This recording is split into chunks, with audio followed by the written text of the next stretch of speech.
Hello and welcome to another episode of Top 10 brought to you by the Glazov Gang.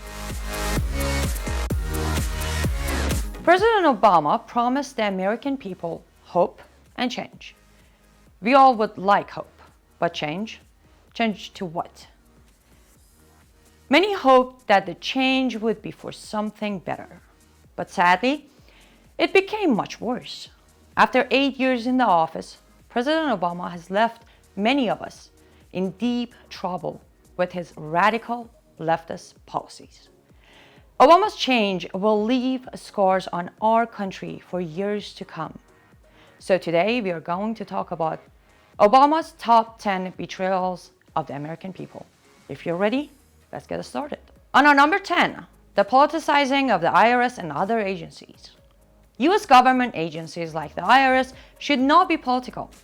They must serve all Americans equally and fairly. But Obama turned them into political agencies of the left to suppress American patriots. For example, the IRS scandal in which Tea Party organizers were targeted by IRS officials. That happened because Obama set the tone by calling some Americans his enemies.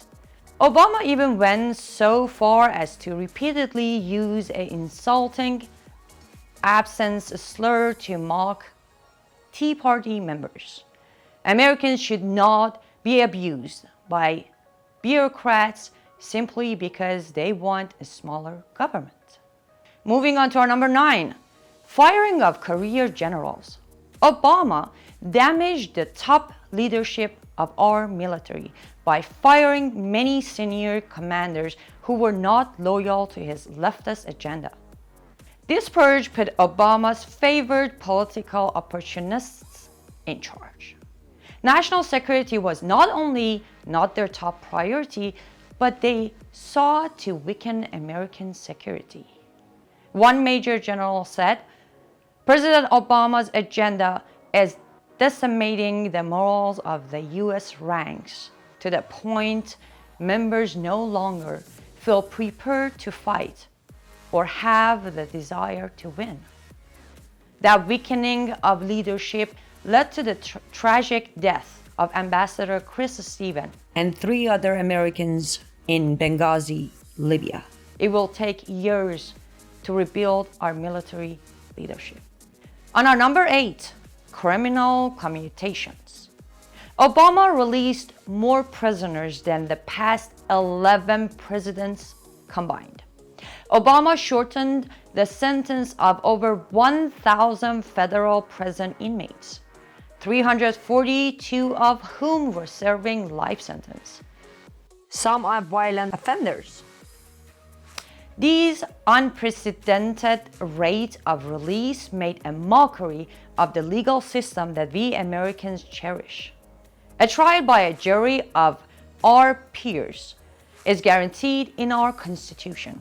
Jurors devote weeks of their personal time to fairly decide the verdict of these cases. But Obama decided to make himself a one-man jury. He chose to overrule those American jurors for his own political agenda. In addition to those prisoners' release, Obama in his final days rushed to release dozens of the most dangerous terrorists from Guantanamo Bay. On our number 7, Amnesty for illegals and other abuses of executive orders. Obama had a pattern of abuse of the presidential executive orders privilege, among other tactics, to simply ignore Congress.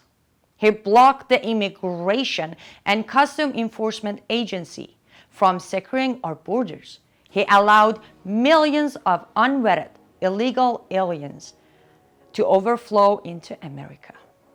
He even trafficked guns to some of the most dangerous alien criminals through his Operation Fast and Furious program. Those guns led to the killing of American agents and as well as the death of hundreds of Mexican citizens. Obama's executive orders went far beyond those of any prior presidents. He simply went around our American system of checks and balance whenever he wanted to.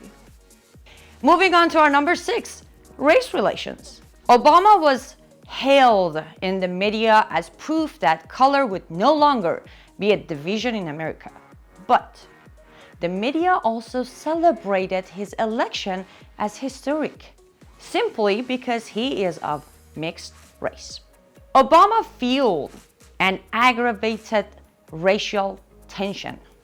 In an early event, he recklessly condemned a police as having acted stupidly for simply following training procedures during a burglary call at the home of the prominent black scholar Henry Louis Gates Jr. I don't know, not having been there and not seeing all the facts, what role race played in that, but I think it's fair to say, number one, any of us would be pretty angry. Number two, that the Cambridge police acted stupidly. When Trayvon Martin was shot in the controversial George Zimmerman case, Obama went on to say that if he had a son, the son would look like Trayvon. Obama gave vocal moral support to the racist Black Lives Matter movement following the riots in Ferguson, Missouri, and its false narrative, hands up, don't shoot. He even accused police of bigotry during his speech at the memorial service of the 5 murdered officers in Dallas. Obama's words and actions have wedged an ugly racial divide among Americans. A recent Gallup poll shows how much damage to race relations have come back to America through Obama's policies and tone. On our number 5, flood of third world refugees. Obama's policies have created warfare and instability in the world, and a flood of refugees into America. Most of these migrants to our country are unvetted, practicing Muslims. To make it worse, these migrants are deliberately being housed together in segregated enclaves. Many of them will never assimilate into the American way of life. They will not respect our values. Many of them are sympathizers with Islamic Sharia. Some of them are terrorists because they believe in Islam and the way of Muhammad. They will be a threat to our future for many years to come. Moving on to our number 4, purge of FBI training manuals. Obama systematically and quietly removed thousands of pages of FBI training materials, which had warned of Islam and jihad. This purge by Obama was kept so secret that in 2012, Judicial Watch was forced to file a federal lawsuit to compel the FBI to reveal records of the secret meeting held between the FBI and Islamic agenda groups in America. The Islamic group had been given decision power over which specific pages to be purged. This purged material had been built up over generations by very experienced researchers like Dr. Bill Warner. It will now take many years to restore the purged training material and to retrain the FBI agents on how to identify the Islamic threats. On our number 3, the rise of Islamic State. Obama began his presidency with several major international strikes against his own country.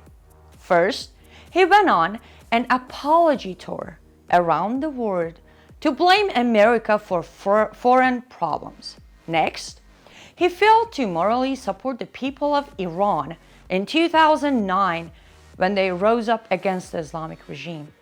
Then, a couple of years later, his administration helped topple the regime in Egypt and Libya while withdrawing American troops from Iraq. He then destabilized Syria with a reckless red line ultimatum and threats of regime change against Assad. All of that allowed the Muslim supremacist and terrorist groups like Islamic State to enter with their mass brutality. Under Obama's policies, the entire region went on a fast track to horrific Islamic conquest and human suffering.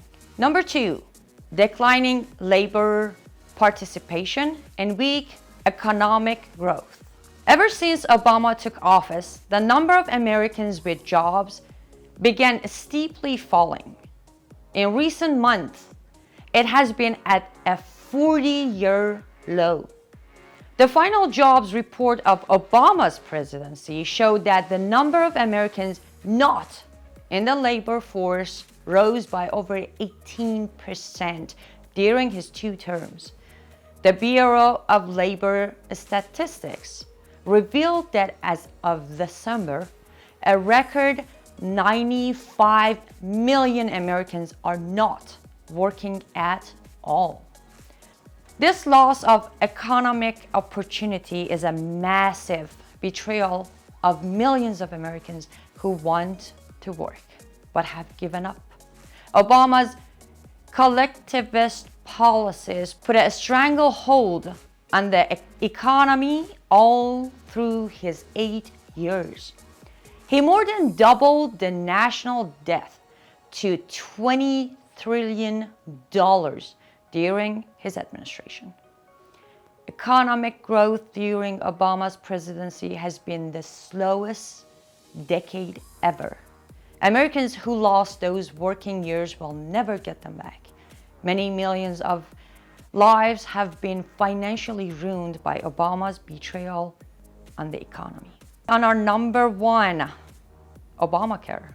Yes, the number 1 betrayal by Obama is Obamacare. The large distribution of the healthcare industry was pushed through the Democratic Congress without a single Republican vote. To get it passed, Obama repeated 2 main lines over and over and over and over again. 1, the average American family will save $2,500 on their healthcare plan.